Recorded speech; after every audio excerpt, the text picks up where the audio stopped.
Assalamualaikum warahmatullahi wabarakatuh. Apa kabar anak-anak? Semoga kalian tetap sehat, semangat, dan mendapatkan perlindungan dari Allah Subhanahu wa Ta'ala. Amin, amin ya Rabbal 'Alamin. Anak-anakku semua, sebelum pelajaran seni budaya kita mulai, marilah kita berdoa terlebih dahulu. Dan jangan lupa, kita tetap mematuhi protokol kesehatan. Memakai masker, mencuci tangan, dan menjaga jarak dengan orang lain. Anak-anakku semua, pada kesempatan hari ini, Ibu akan membahas bab 1, yaitu mengenai seni lukis. Anak-anakku semua, tentunya kalian sudah sering Ibu ajar masalah seni rupa. Nah, pada kesempatan ini, Bu Yayu akan menjelaskan mengenai seni lukis. Apa yang dimaksud dengan seni lukis itu? Seni lukis itu sebenarnya di sini kepanjangan dari menggambar atau menggambar yang diperdalam, itu namanya seni lukis. Yang mana di sini seni lukis yaitu mengungkapkan perasaan seseorang atau isi hati seseorang yang dituangkan lewat media 2 dimensi. Contohnya bisa dituangkan di kertas, atau dituangkan di papan, atau dituangkan di kaca juga bisa. Jadi di sini media untuk menuangkan karya seni lukis itu sangat beragam atau sangat banyak. Nah, di sini sebelum kalian nanti praktek terlebih dahulu, saya akan memberi materi kalian mengenai fungsi seni lukis. Fungsi seni lukis di sini ada 3. Yang pertama, fungsi primer. Fungsi primer yaitu fungsi yang mana di sini mengutamakan perasaan atau ekspresi seorang pencipta seni atau ekspresi seorang seniman. Itu yang dinamakan fungsi primer. Yang kedua dinamakan fungsi sekunder. Yang mana fungsi sekunder di sini artinya selain ekspresi seseorang, di sini masih ada fungsi lagi. Yang mana di sini fungsi itu masih bisa kita lihat di media komunikasi. Jadi selain di sini ekspresi dari seorang seniman, di sini seni berfungsi untuk media komunikasi. Tentunya kalian sering melihat acara-acara di TV yang mana di situ ada jeda, ada sponsor. Nah, itu dinamakan fungsi sekunder. Yang ketiga, di sini dinamakan fungsi fisik. Apa yang dimaksud dengan fungsi fisik? Fungsi fisik itu fungsi yang diciptakan hanya untuk dinikmati keindahannya saja. Contohnya apa? Contohnya karya lukisan yang dipajang di ruangan. Nah, itu namanya fungsi fisik. Karena apa? Karena karya lukis yang dipajang itu hanya untuk dinikmati keindahannya saja dan menambah suasana ruangan menjadi lebih adem, lebih suasananya lebih indah. Ya, bisa dikatakan untuk memperindah ruangan. Itu fungsi yang terakhir, fungsi fisik. Mungkin untuk fungsi seni lukis ada yang bertanya? Ya, saya kira cukup ya, cukup di sini untuk masalah fungsi lukis. Sekarang Ibu lanjutkan mengenai aliran seni lukis. Di sini aliran seni lukis itu sebenarnya banyak sekali. Tapi di sini Bu Yayu hanya memberi contoh 9 aliran seni lukis saja. Tolong diperhatikan ya anak-anak ya, untuk aliran ini karena aliran ini hampir sama. Yang pertama di sini aliran naturalisme. Apa yang dimaksud naturalisme? Naturalisme itu yaitu aliran seni lukis yang mana di sini membuatnya itu tidak boleh dikurangi dan tidak boleh ditambah. Jadi di sini aliran yang melukiskannya itu sama persis dengan keadaan alam yang dilihat. Kalau alamnya mungkin di sini ada gunungnya 3, kalian juga harus melukis gunung itu 3. Kalau di sini alam itu ada pohon-pohonan yang rindang, kalian juga harus melukis pohon-pohon itu rindang. Jadi tidak boleh kalian kurangi atau kalian tambah. Aliran naturalisme ini seringkali yang dilukis itu pemandangan alam. Ya, jadi melukis sesuai kenyataan, tapi yang dilukis yang sering itu pemandangan alam atau lingkungan tempat tinggal kita. Yang kedua, aliran realisme. Apa yang dimaksud dengan aliran realisme? Di sini hampir sama anak-anak dengan natural, sama-sama melukis sesuai kenyataan. Tetapi realisme ini yang sering kita lukis itu benda, atau di sini barang-barang yang ada di sekitar kita. Jadi realisme juga seperti natural, melukis sesuai dengan kenyataan, tapi yang dilukis sebagian besar itu benda yang ada di sekitar kita. Yang ketiga, aliran romantisme. Aliran romantisme ini yaitu aliran yang mana di sini seperti drama yang romantis. Jadi kita melukis aliran itu kesannya kesan yang romantis atau kesan yang di sini apa ya, di sini ya kesannya seperti seorang anak yang mungkin lagi ketemu dengan temannya yang lagi sayang-sayang. Nah, itu bisa dikatakan romantisme, ya. Yang keempat, aliran ekspresionisme. Aliran ekspresionisme di sini yaitu aliran yang mana pengungkapan jiwa seseorang itu dituangkan secara total. Jadi di sini ekspresionisme itu menuangkan isi hati secara total dan dilukiskan di lembar kertas atau di papan. Nah, itu namanya ekspresionisme. Jadi di sini mengungkapkan secara total. Yang kelima, impresionisme. Impresionisme ini melukis secara sesaat. Apa Bu melukis secara sesaat itu?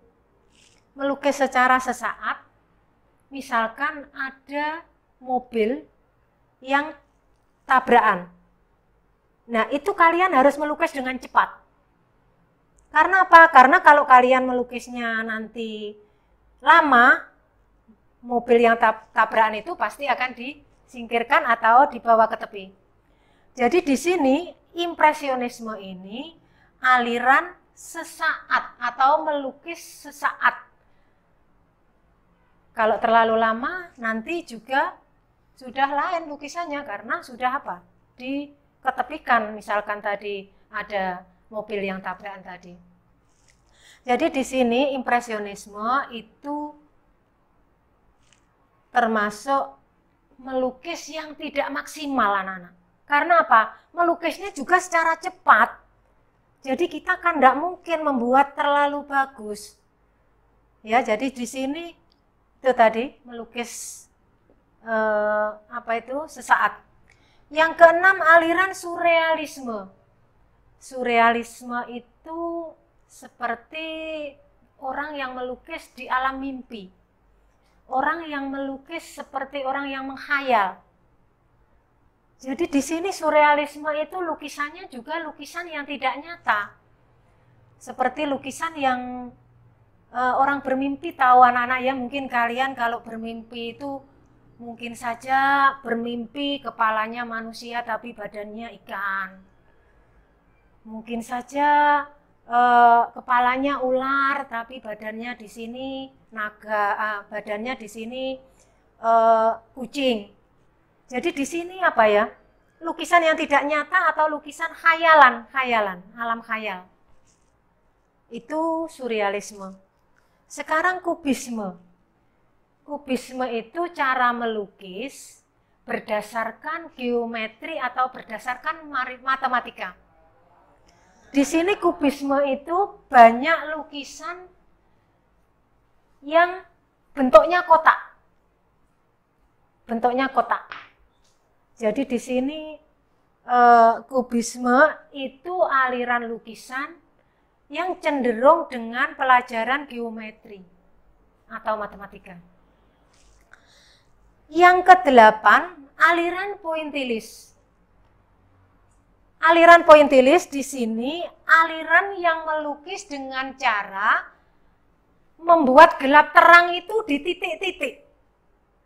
Jadi ini sebenarnya sama dengan membuat gelap terang, cuma membuat gelap terangnya itu pakai titik-titik pensil.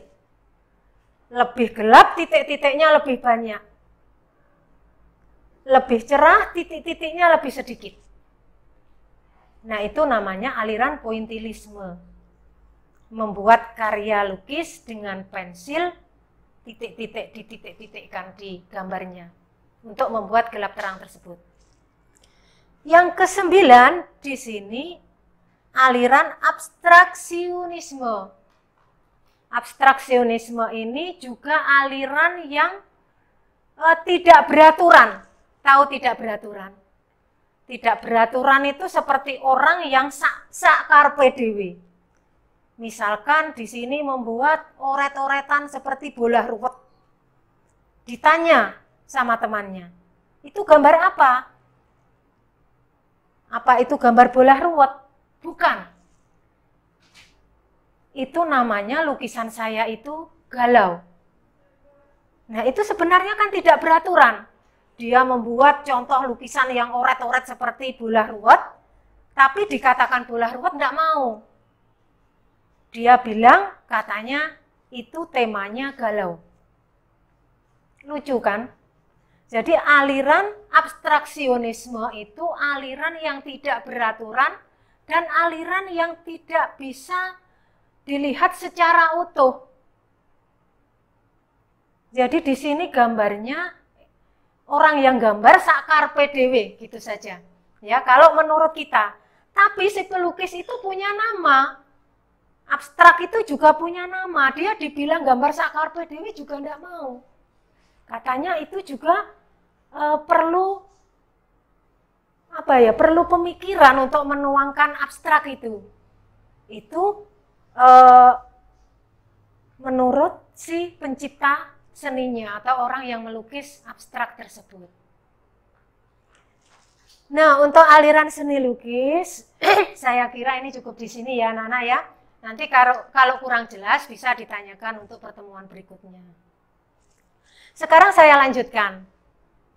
Di sini yang terakhir tujuan karya seni lukis. Yang pertama dinamakan tujuan religius. Kenapa tujuan religius itu untuk apa? Menggambar kok untuk tujuan religius. Jadi di sini tujuan religius itu artinya melukis yang mana di sini tujuannya untuk di sini mendekatkan diri pada Tuhan atau pada Sang Dewa. Kalau di daerah kita mungkin sangat sedikit untuk aliran-aliran religius.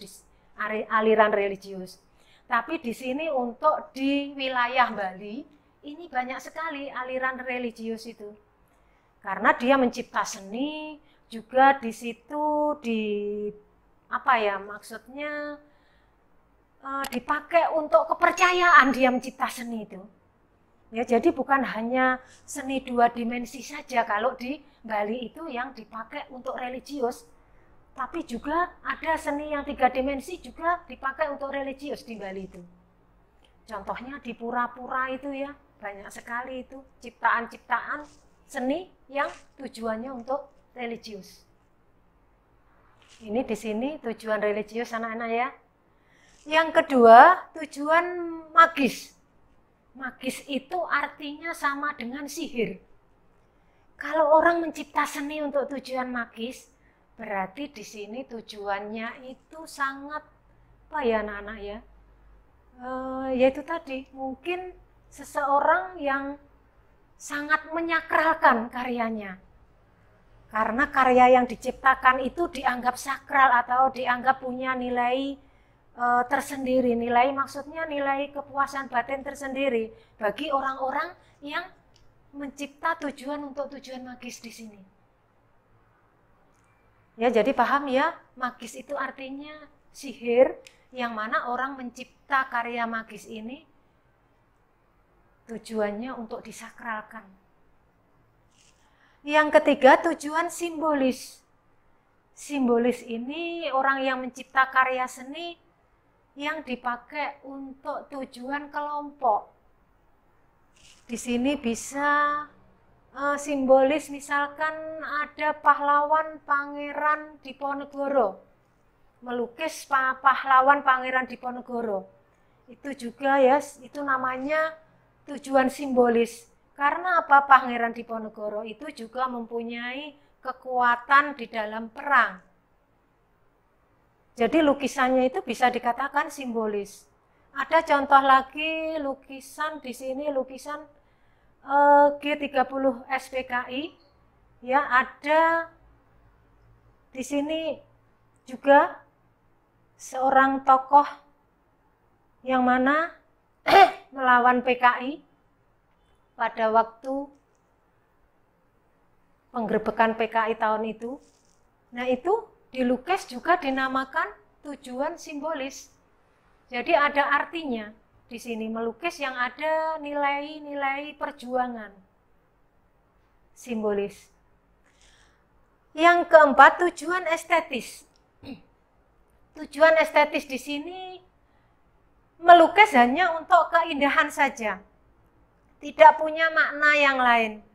Jadi seseorang itu membuat karya lukis, ditempel di ruang tamu atau di ruang keluarga, yang mana di sini untuk memperindah ruangan. Kalau di luar juga untuk memperindah ruang luar. Nah, itu namanya tujuan estetis untuk kepuasan batin. Yang kelima, tujuan komersial. Tujuan komersial di sini anak-anak, seorang pelukis itu melukis untuk dijual belikan, untuk mencari nafkah. Kalian bisa melihat contoh seorang pelukis atau seorang seniman yang di tepi-tepi jalan. Itu biasanya melukis di kanvas, ya, melukis terus dijajar-jajar, dipajang, dan itu juga ditawarkan kepada pembeli. Jadi seorang pelukis tujuan komersial di sini melukis untuk mencari nafkah atau untuk dijual belikan pada orang lain, bukan untuk kepentingan kita atau untuk kepuasan kita. Itu komersial anak-anak ya. Yang keenam, tujuan ekspresi. Di sini tujuan ekspresi yaitu seorang seniman itu mencipta karya seni itu mengekspresikan dirinya itu secara total, anak-anak. Jadi di sini secara maksimal dituangkan lewat karya, baik itu menggunakan teknik cat, atau teknik spedol, atau teknik krayon, atau teknik yang lain, itu namanya tujuan ekspresi. Jadi seorang seniman yang membuat karya lukis secara total dan secara ekspresi, itu dikatakan tujuan ekspresi. Saya kira untuk pelajaran kali ini, Ibu akhiri sekian dulu anak-anak ya. Kalau ada yang kurang jelas, minggu depan tolong ditanyakan atau Ibu lanjutkan lagi. Saya kira untuk materi seni budaya kali ini, Ibu akhiri sekian dulu. Kalau ada kurang lebihnya, Ibu mohon maaf. Sekian. Wassalamualaikum warahmatullahi wabarakatuh.